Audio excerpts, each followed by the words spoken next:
What's going on YouTube? This is Pyro Tycoon. I'm here to talk to you guys about Nintendo and DLC. Now I know in the past I've talked about, DLC kind of being one of the biggest disappointments of this generation, kind of like one of the biggest ripoffs basically. And that still kind of holds true. I mean, you think about it, you got these games, like for example, Call of Duty comes out every damn year, comes out with all this DLC every year, even though the next Call of Duty's coming out the next year. And that's just crazy. People eat that up and stuff.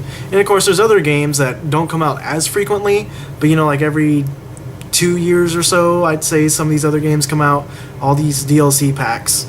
And you're just like, wow, why would I bother buying DLC for this game that I know is going to be outdated in a year or two?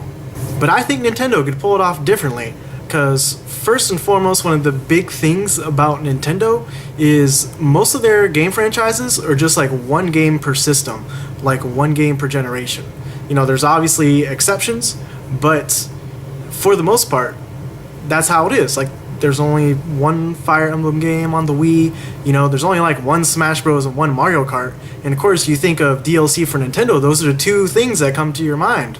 Like, those are the two things that you would think of first. Because, you could, put extra tracks, characters, and all this stuff in Mario Kart, different items. And for Super Smash Bros., I mean, I don't even have to say it. All the different characters and stages and whatnot. I mean, it could work for those games, like, very easily. And this could also be a way for Nintendo to kind of release sequels without really releasing sequels. Now, I know you guys sitting there like, Proud Talking, what are you talking about? Let me use Super Mario Galaxy as an example. Like, let's say the Wii was, HD system capable of DLC, all this other stuff, right? So, you got Super Mario Galaxy. Instead of releasing a different game, Super Mario Galaxy 2, that could have been like a DLC pack. It could have basically been the whole expansion, and it would have felt like its own game. Nintendo could go that route with some of their games. It would be great, because like I said, their games are only one game per generation anyways, so why not go that route? Do something like that. I mean, Super Mario Galaxy 2 just ran off of a modified Super Mario Galaxy engine, and of course, they added a bunch of different levels. It was a lot harder. You had Yoshi, all this other stuff. It's moving on to Nintendo's current DLC that they have out right now and they have planned. Is first up is the Fire Emblem Awakening, and then after that is the New Super Mario Bros. 2. So first up, Fire Emblem Awakening. Now Nintendo has like kind of two parts to this DLC. There's like some fan service DLC, because the DLC in Fire Emblem Awakening, some of its different characters you get, and then there's also kind of like a challenge DLC where it's like a lot harder. It's a lot more challenging. Like let's see right here. I'll post this link in the description. Players will basically, there's a map where the player starts with 1 HP, and then you fight undead soldiers on this map, and blah blah blah. So basically, that's like a pretty challenging thing to start off the map with 1 HP. If you guys play Fire Emblem, that would be a bitch. Anyways, so there's that, and of course, there's all the different characters that they've put in Awakening through DLC. And it seems like New Super Mario Bros. 2 is kind of going that same route. There's like some fan service DLC, there's like, levels where you get a shit ton of coins.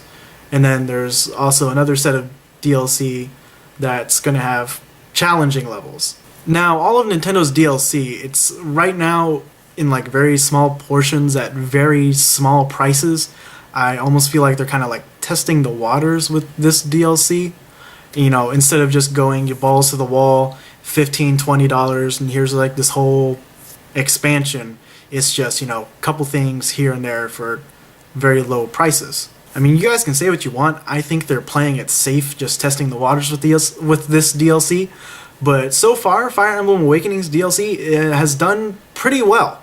It has done pretty well, and I have no doubt in my mind that the New Super Mario Bros. 2 DLC will do just as good or even better.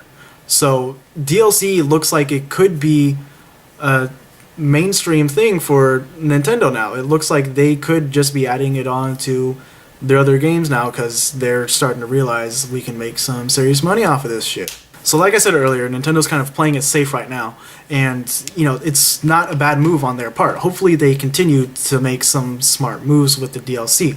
And like I said, Nintendo games are mostly once a generation or one per console. So, if you got DLC for a Nintendo game, you wouldn't feel completely ripped off by it, knowing that this is like the only Fire Emblem game I'm going to play on the system. This is the only Smash Bros. This is the only Mario Kart game for this system. The next one's not coming until the next system, basically. So that would make it a little less regrettable, I guess. Either way, I think Nintendo could pull off DLC better than most people already do. So there's my thoughts. Nintendo DLC, it could work, it could be a disaster. So far from what I've seen, they're playing it smart, they're playing it safe, and so far it's working out. So hopefully they continue to play things smart and safe and make the DLC seem like it's worth getting. Anyways, this is Power Tycoon. I'm out.